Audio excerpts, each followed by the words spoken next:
Hey everybody, welcome back to another episode of Room for Growth. Today we are going to switch gears just a little bit. We typically spend a lot of time on this podcast talking about data-driven marketing tactics, talking a lot about growth marketing in particular, and we tend to be really focused on like measurement, ROI, frameworks for marketing, etc. I am solo today. Our friend Billy Fisher could not be on the pod, so when the other Billy's away, I get to play. So we are going back to something that's very near and dear to my heart, which is how to have better creative. Like, I want to really dig in today with our guest, who is amazing. This is the man who you can credit for campaigns like Shot on the iPhone, who's worked for just some huge monumental brands, being in charge of their creative. And he's now the Senior VP of Marketing and the Chief Brand Officer at GoodRx. So we're going to spend a whole bunch of time today with him really talking about how to make creative good. How do you make better campaigns? How do you make campaigns that are both truly performative in the business value that they drive, as well as just interesting and fun to watch and bring delight and joy? So we'll talk about everything from his tips on how to be more creative to how to drive creativity out of non-creative teams. What's his creative process? We'll really try to use this as kind of a boot camp for practical tips that others can use to become more creative, to tell better stories, to bring better visuals to life. And this isn't just for marketing teams, of course. Like, creativity should be spawning everywhere. All business leaders need creativity in their lives to reach their audiences or to reach their teams, to help inspire and motivate. So we'll try to cross all of those different fronts. But in particular, if you are a leader who wants to be able to inspire your teams, to drive more creative ideas, to bring creative ideas forward and actually get them to market, that's one of the things I find is there tends to be a gap between teams' ability to sort of brainstorm great ideas versus actually execute them or have the discernment about, is this a good creative idea? Is this a good campaign idea? Is this something that we should spend a lot of time and effort on, or is it not? So we're going to use Simon as a sounding board today. We're going to get as much of his advice as possible and his direction. And he's a pretty fun guy. So I think we're going to have kind of a wild time along the way. I'm going to ask him about a couple of brands that are in a little hot water right now and what he would do if he was in charge of their brand, what kind of moves he might make. So hopefully you can join us for the whole episode. It should be a really fun one and a rock star guest. So without further ado, here's Simon. All right, Simon, welcome to the show. So excited you are here. Before we dive in, I have a 2023 prediction, and I want to see if you agree with this prediction or not. I think that there's going to be a bit of a creative awakening this year because there's so much advent of AI happening, and we have a recession, which historically produces better creative and larger campaigns that are more resonant. I'm curious if you agree, disagree. What do you think is going to be the state of big campaigns and brand this year? I think I tend to agree with you. I think there's a throwback, to standing out and being creative and producing work that engages with audiences, and more it's become relevant for marketers and brands to connect with their audiences and build their audiences and stand out from the crowd. There's a lot of space. I think the move away from digital advertising, trust and privacy concerns of individuals has kind of filtered out into the masses, as predicted, and moves by the big tech companies to kind of change how that's happening. I think I definitely do. I also think on the AI front, certainly from my perspective as an individual, I see it today as a very empowering tool for a lot of creative people that maybe haven't been able to quite utilize their voice as well, and having tools around you to create. I think on the AI space has certainly been marvelous for me. I've been using it for years to try and make sense of the rubbish that comes out of my mouth, and I think it'll empower people that are decisive about what they want. I'm excited about the year ahead. Before we dive too far into current or future, I'm curious if we could take a step back. I want to understand a little bit of where you came from. What is a campaign that you remember seeing as a child that really inspired you? And then give us a little background. How did you get where you are in your career today? What was sort of your path? Well, I, there's campaigns that have inspired me. Funny enough, I grew up in Borneo, which is an island in Malaysia, and there was a TV ad there for Maggie Me, which I can still remember the jingle for, and I would sing to you if I had a voice, but it stuck with me, and then growing up in England, as an artist, the best form of expression for me was to work in the TV and video space. It was a kind of a new emerging technology at the time when I was coming through college. I think I worked on After Effects before it was even bought by Adobe. It was Koza and video editing and playing around with film. We were at the kind of high period of that enablement for individuals to kind of be able to contribute in a way to and use these creative tools to express themselves. I really wanted, I wanted to be a painter, an artist at school, and video and film was my medium. And at the time in England, I think going back to your earlier question about standing out, great brands stood out, and they stood out through their advertising and the creative nature of their advertising, and it was a blank open canvas for these brands to produce ads like Guinness Surfer, Hamlet cigars.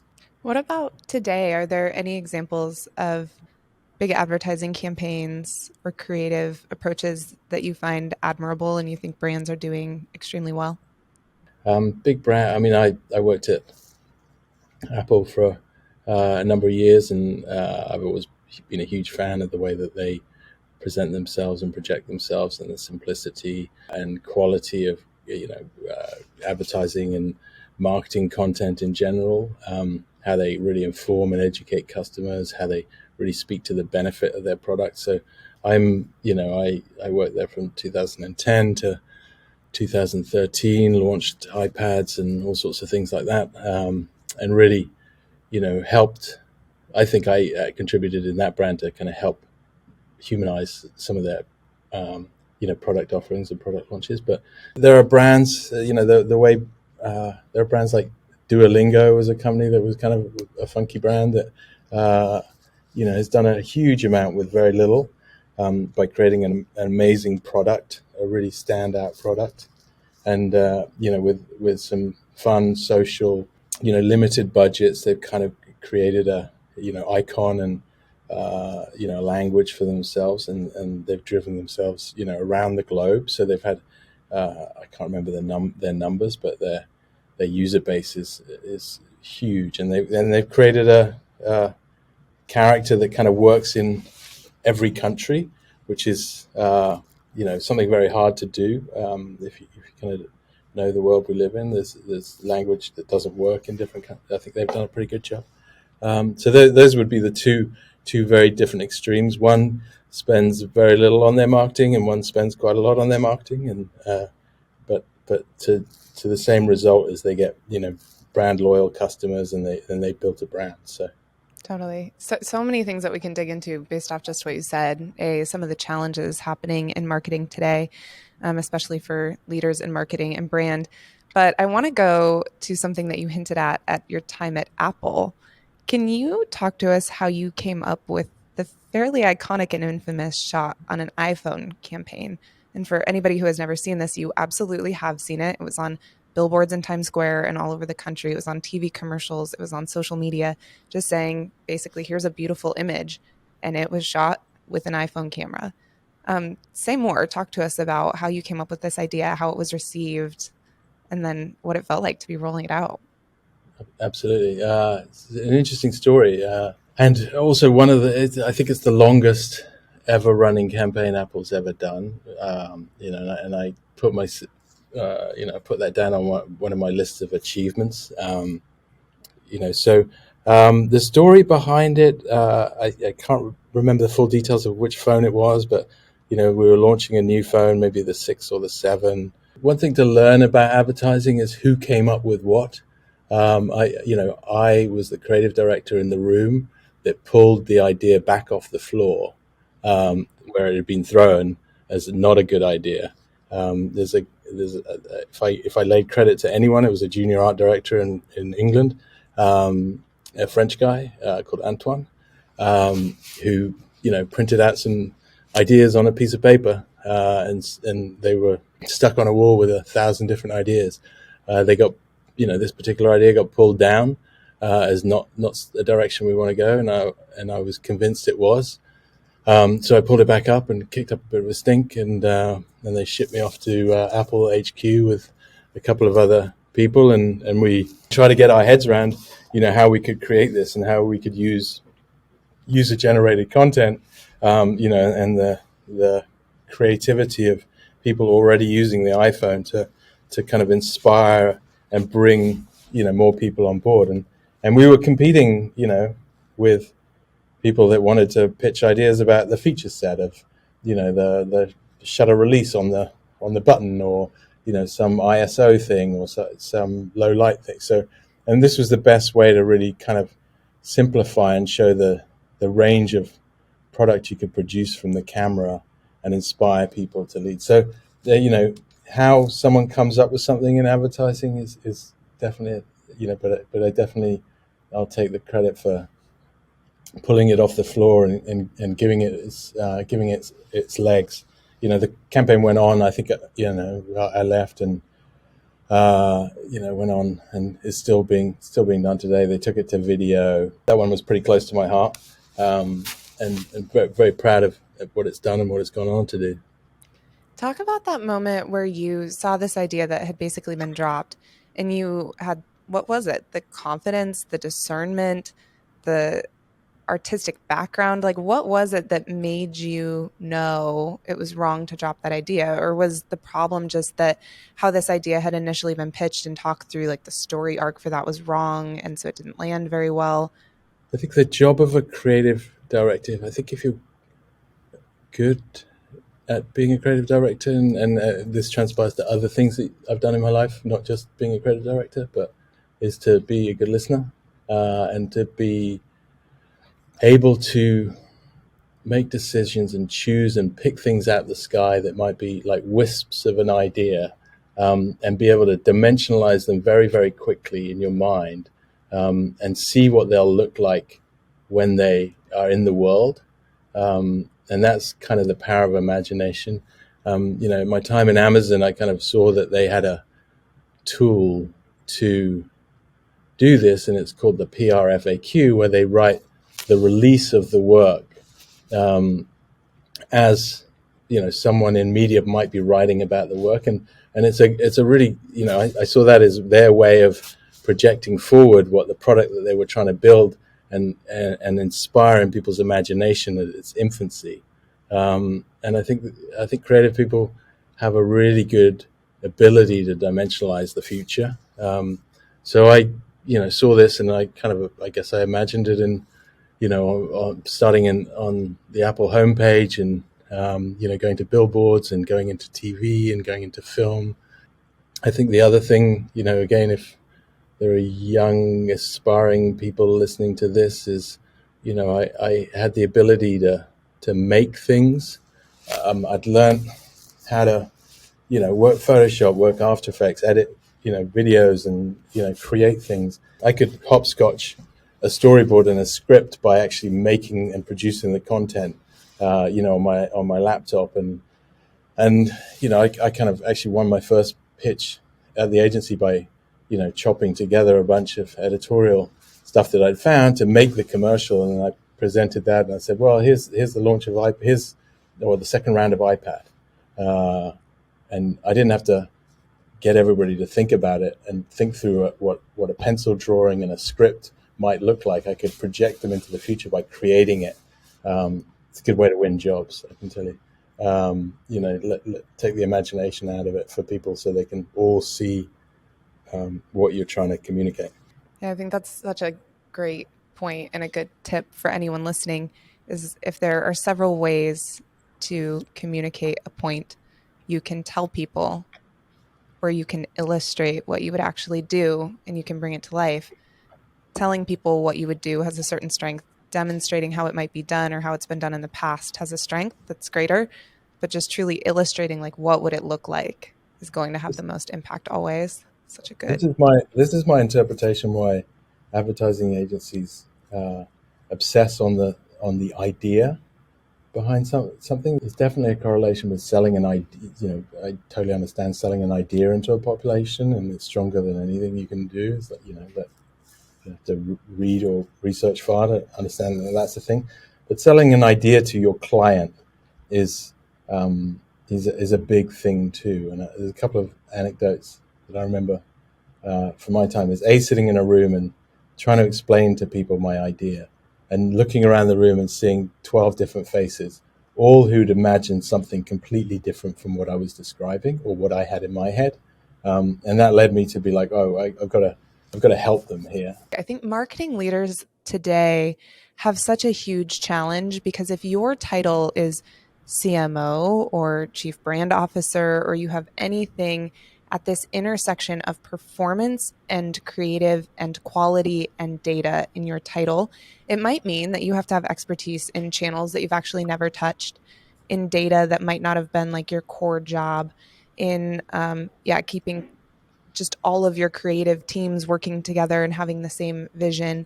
Like, there are so many things that fall under the bucket of marketing today. And even more frequently, it's starting to intersect like the entire customer experience, or an in-store experience, or the operations behind how customers experience a brand, because that all plays into their brand imagery and like how they relate with this company. I kind of feel for marketing leaders today, because there's just so much complexity there. There's so much to know. There's so much to be good at. I'm curious what other challenges, besides just the diversification of channel, the fact that if you come up with some brilliant and resonant campaign, you have to figure out how to translate it into tiny snippets across so many different platforms. Like, what other challenges do you see among marketing leaders today? Firstly, you can't be an expert at everything, and you shouldn't try to be, because you'll never be, and you shouldn't front. You shouldn't try to pretend to be. I take a very open attitude to my skill set and what I'm not. What I'm not good at, and there's plenty I'm not good at. So I think as a successful leader, whether it's a CMO, whether you're leading a project, it's like choosing the right people around you if you get a choice, and building the right set of skills around you and empowering them. And in the world of marketing, like you say, where there's so much to do, you have to have the right team to be able to do it, empower them, encourage them, support them, drive them, see their talents. Really good instinct gives you that. I think the one binding feature that every marketer should have is understanding the customer that they're talking to. I know that's pretty cliche in the world of marketing, but it really is. Like, the only thing that really made me successful at Ring was the fact I had good common sense, could prioritize, could build a team, and really understood the customer.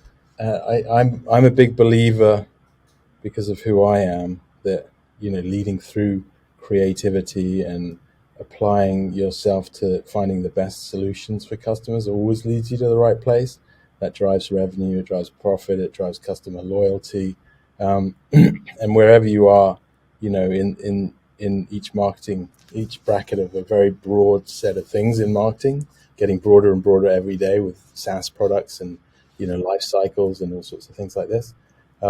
If you make that your North Star, and you're good at that, and you can pull the right people in, then you can be really good at your job. Yeah, I think those are all like great tips and points. Is how do you create the right team around you? How do you kind of know the strengths and weaknesses and all of the things that have to come together to create a truly good end experience for a customer? There's so much in there. I didn't even mention technology before you were having heart palpitations.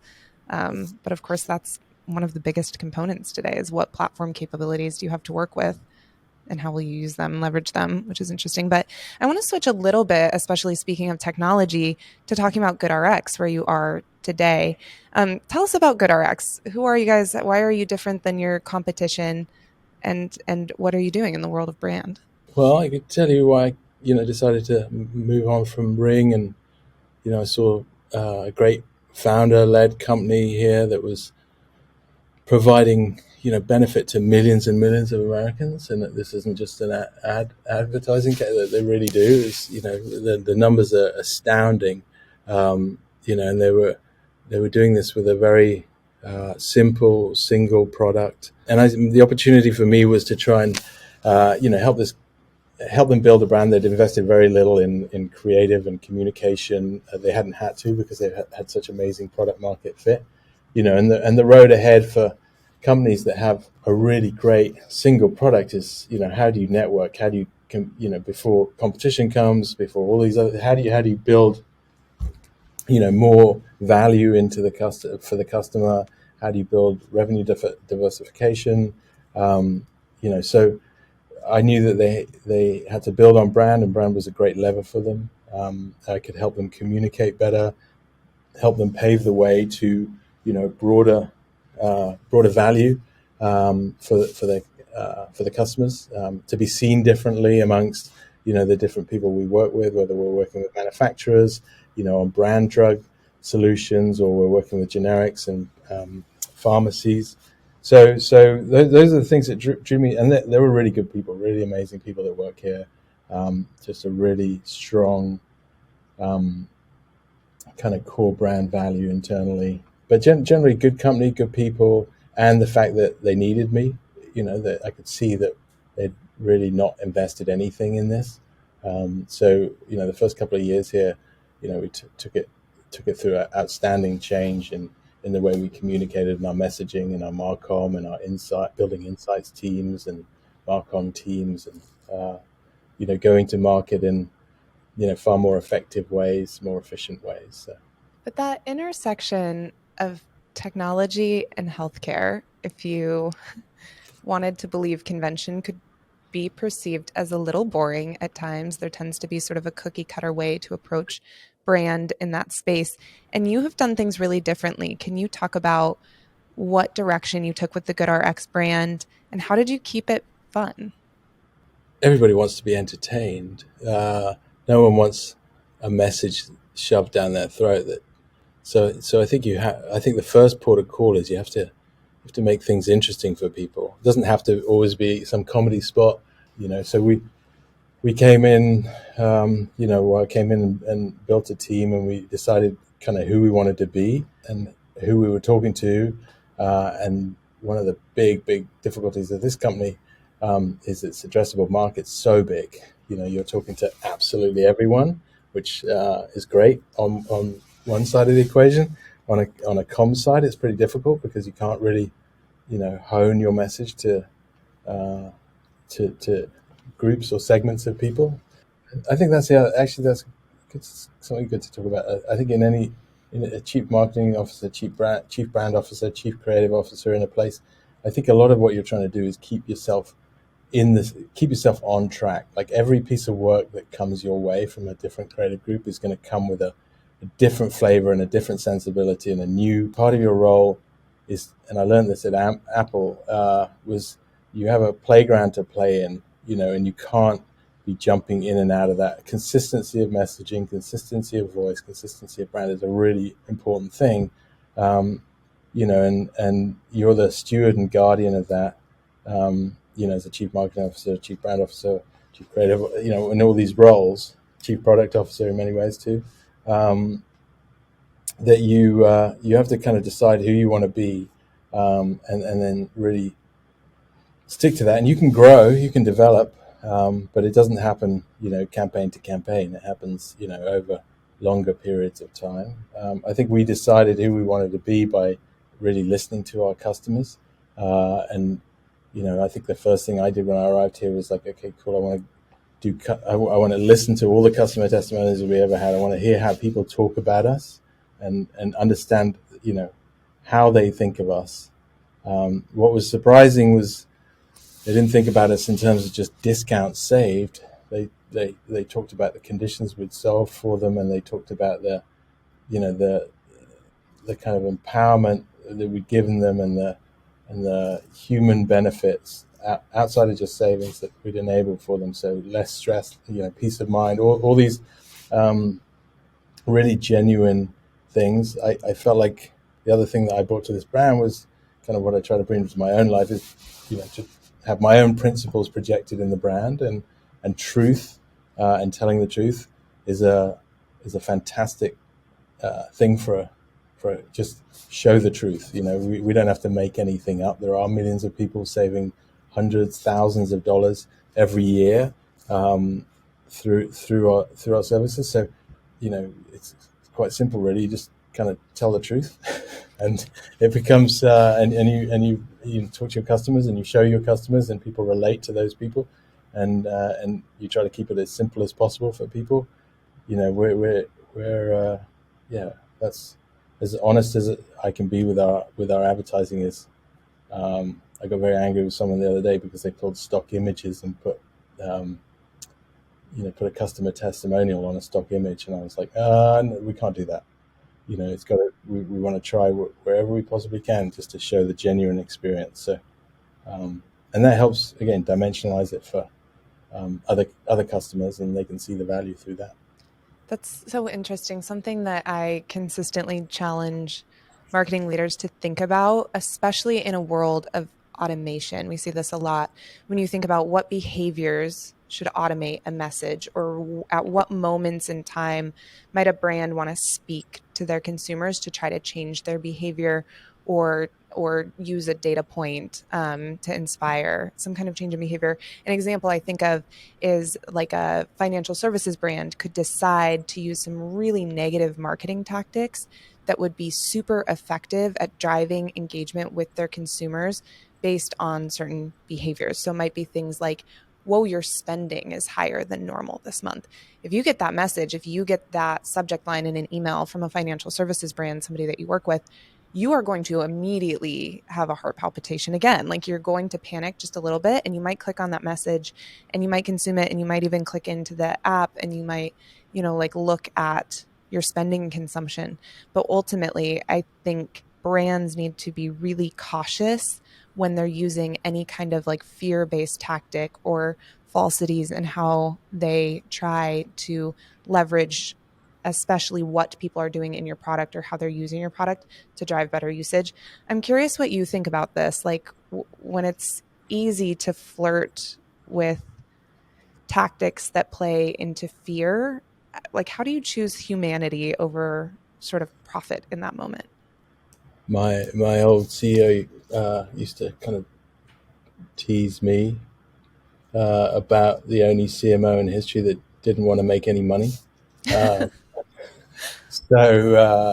so I kind of look. You kind of got to look at the long term, and I think in performance marketing, if you're not thinking about the whole journey of the customer and you're just measuring the impact of one click, there's lots you can do to drive a click, but generally it doesn't build you a loyal customer. It doesn't build you the advocacy from that customer. It doesn't ingrain a message in him that you want that customer to then go and project into the world. So, I kind of try to look at it long term. I try to look at how I want to be treated by a brand. So and try to respect people and not play into their fears.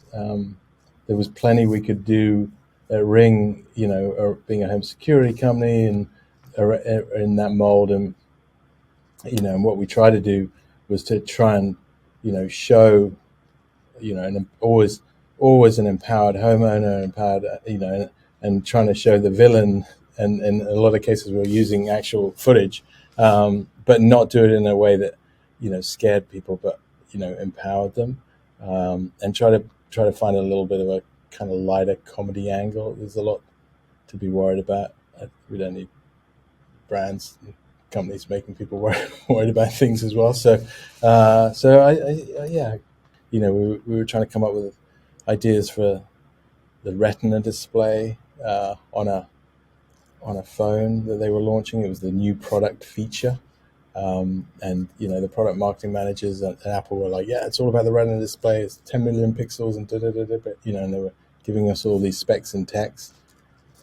And and we were kind of trying to come up with briefs and trying to come up with ideas. And I think the idea that finally won was a person zooming out on a freckle on a kid's face, because and that won and was accepted by Steve Jobs at the time, because it kind of really encapsulated the X million pixels and all the density and screen, and it was really showing, translating to customer benefit.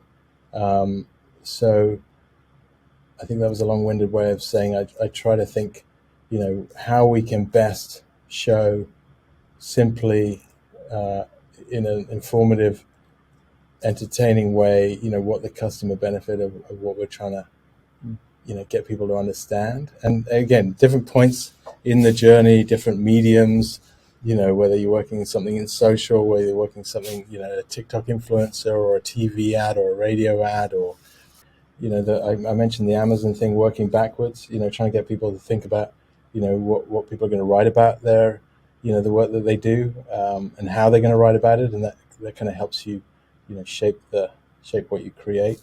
The big change for me, again, I alluded to, is like, and maybe there's some narrative there around, your partnerships with agencies or your internal integrated teams. It's like the idea and strategy doesn't, start and end on the piece of paper that you wrote it down on. It's a constant evolutionary process. And, like, building something out of clay, you're shaping it, all the time, until the final product. And even when you launch the final product, you're still shaping it. So, I think by making things, you're learning, and so I think I really try to push people to make their ideas rather than just sing them, and show, don't tell, and use the tools around them that they have, that are so available to all of us to kind of, whether it be an architect. There was a great guy I worked with who was a set designer, and rather than talk about the set, he literally, in a car park on a laptop, built the set in SketchUp and said, "Oh, like this." And I was like, "Oh, yeah, okay, that's exactly what and he could on the fly build these things, and then we built it in real life, the set, and we changed it there. So we're constantly like, I think the building process is a time to be very, very creative and understand your strategy, understand what you're trying to say, and not be too precious about what you went in with, but focus on what you come out with." Yeah, I think it's like a great resonant point, is how often can you push teams to show their thinking? Like, we used to all have math teachers who made us show our work. Same is sort of true in creative. Show your concept, like bring it to life as much as possible so that all 12 sets of brains in the room can be on the same page about what to expect, or can pick apart the idea from a perspective that's at least somewhat aligned and unified, and hypothetically make it better. Yeah, that's the goal. Cool. All right. I have a little bit of a game for you. It's a smidge mean, but I want to ask you what you would do if you were the chief brand officer of a couple of different brands, given that at the moment they've got some challenges on their hand. Yeah. So, if you were at Southwest right now, and for context to listeners, we are a few weeks, about a month after holiday travel debacles that left thousands of people stranded across the country, when Southwest canceled more flights than had been canceled in history. What would you do if you're at Southwest right now?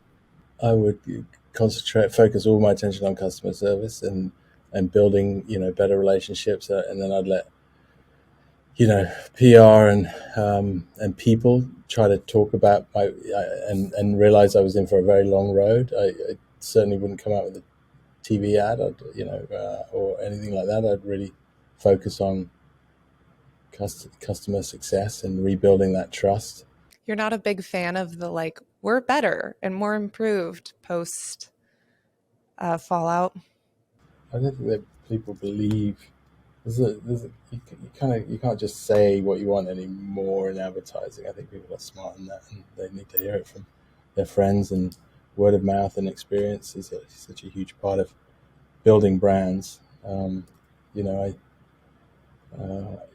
think any big brand is being built by its customers. I think one quote from Jeff Bezos, of all people, that I liked was, "A brand is what people say about you when you're not in the room," which I think is pretty astute, way to describe it. So focusing, everything around, making sure that customer, when you're not in the room, is saying, "Oh, I really like Southwest, amazing airline. I had such a great experience."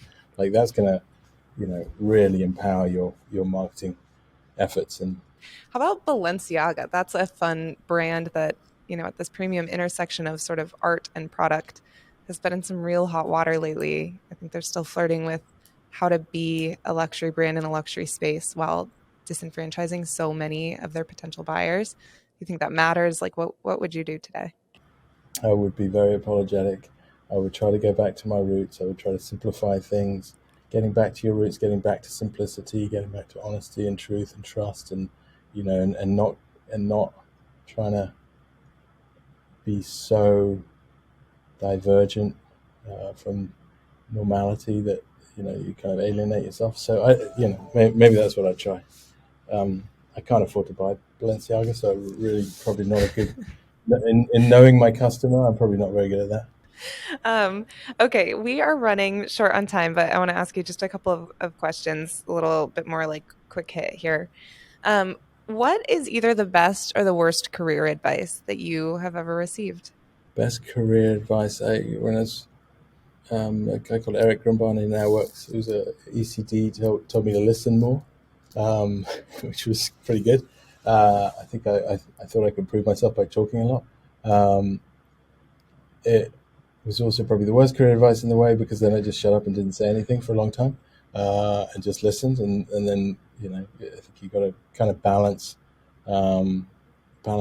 really listening to people and really knowing when you want to speak and when you say something, it's poignant, he says, having wattled on in the podcast. So having, so probably best and worst, finding the fine line between that. I love that best and worst was the same for you. My favorite question always is to invite you to talk positively about a brand that you love. What's a brand that you are truly loyal to because you enjoy their product or you think their customer experience is top notch or you resonate with their brand so strongly? Stella Artois. Oh, interesting. We haven't heard that one. Say Oh, more. I think that probably points to me drinking too much lager in my life. Um, Stella Artois. What's a brand? I'll tell you a funny story. When I was a kid and I lived in Asia, I flew out and they lost all my bags. So I was coming to visit my dad, and they gave me like $120, and the airlines gave me $120 and said, "Here, go replace all your clothes." $120 at the time was probably quite a lot of money, especially in Asia. And I went out and bought 2 pairs of Ralph Lauren boxer shorts, and I came back to my mum and with 2 pairs of boxer shorts for my entire visit. And I think that's probably when I realized that I quite like brands, because I could have bought probably a huge selection of outfits, but I chose 2 pairs of boxer shorts.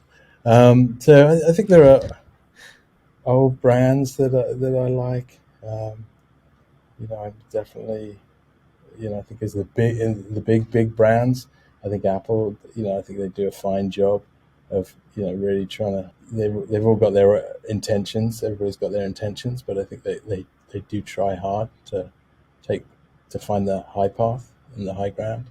I like old Mercedes cars, so I guess Mercedes is a big thing for me, because they build things or they used to build things to last, so they have that, um, lasting quality to them. They're not building things to fall apart, so you can buy a new one. Uh, so I don't know. There's a few there: Stella, Apple, Mercedes. Oof. That's a good, Maybe yeah, a lot. that's a good trio to surround yourself with. Okay, last one here. What trends are you keeping an eye on? Are there any technologies or up and coming sorts of brands or just tactics that you're seeing in marketing and in brand that you want to follow? I think AI is good. Yeah. It's really interesting, as we mentioned at the beginning. Where that goes, how that empowers individuals and creatives. And I've worked with map painters, and in the film world, it's uh, probably you know, inspire and to create. You could create 10 different versions of a scene and say, okay, which one? And then you can kind of hone it and edit it to what the director wants. You can give people more choice quickly. I think there's incredible damage that could do as well, especially in marketing and, content generation and SEM and search and things like that could create a nasty infinite loop. I think, but yeah, so interested to see where that's going. Awesome. Yeah. Well, thank you so much for your time today. It has been great to hear from you, to get your perspective. I know that for our listeners, this isn't a topic that we get to hit on as much as just sort of like creative space for creative space. We spend a lot of time talking about like measurable tactics and campaigns. So this has been super fun for me. I hope you've enjoyed it as well. And to our listeners, thank you so much for tuning in. We'll see you next week.